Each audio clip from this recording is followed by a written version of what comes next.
Hi guys, you're welcome to this particular video. In this video, we want to talk about links, that is anchor tags, and semantics and non-semantic tags as well. So let's get started in our usual fashion.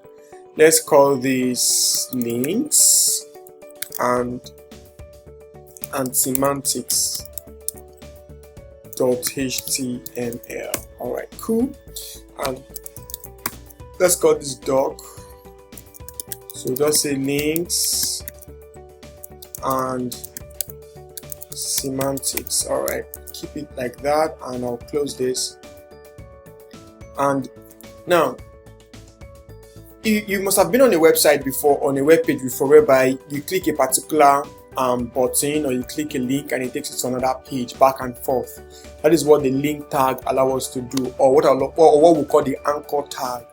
So the anchor tag is like this. So let me start. Let's just create a paragraph text and say this will. Okay, let's use click here to navigate to basic structure file. So let's save this now.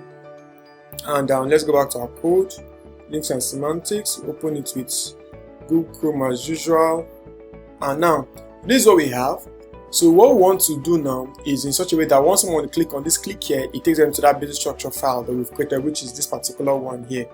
Let's just say it takes them to this particular file. So for us to do this now, we have to enclose this click here with a tag called the anchor tag, like this. And it has an attribute called href. So the href is the file location in which when they click, that is where to take them to. So I'm going to say / I'm going to say basic.html. So I'll bring this click here, I'll cut it and paste it inside here to ensure that, okay, if you click on click here, it will navigate you to this particular file. So let's see what we have now. So if I refresh, you can see there's an underline that I've been showing this, so in such a way that once we click there now, it will take us to that particular file.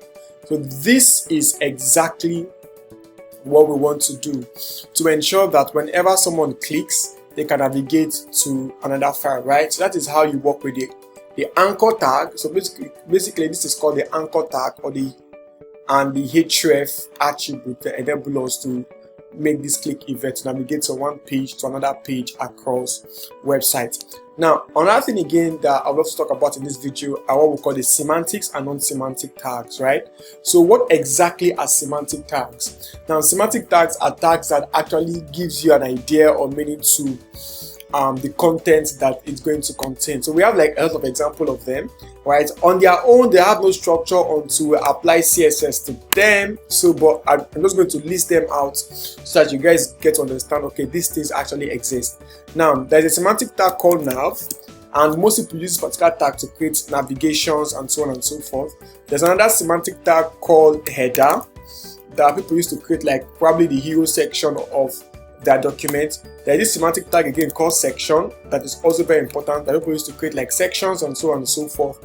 There's another semantic tag called aside that is also used to create like sidebars and so on and so forth. There's another semantic tag called main that is also used to create like the main part of that particular page.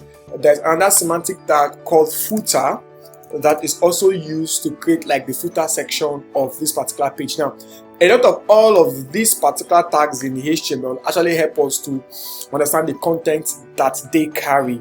That's why we call them examples of semantic tags. Now let's talk about non-semantic tags. So non-semantic tags are tags in the HTML that do not explain their content per se, right? And we have like two major tags. We have like the div tag, which I normally call division, that allows us to like divide our documents, and they also call this block as well. And we also have the span tag. So the span tag are another tag that also carry content, but in this case, they are non-semantic because you can't really tell what is inside of them, right? They do not describe their content, unlike nav, navigation, header, section, aside, main, footer, that actually does describe those content, right? So we'll call them non-semantic tags. So because of divs are non-semantic tags, and divs are also block tags, such a way that if I say 1 here and I include another div and I say 2, if I come back here and refresh, you realize that 1 and 2 are on separate lines just because it's a div tag. That's why we call them block. But span are not like div tag, they are inline tag.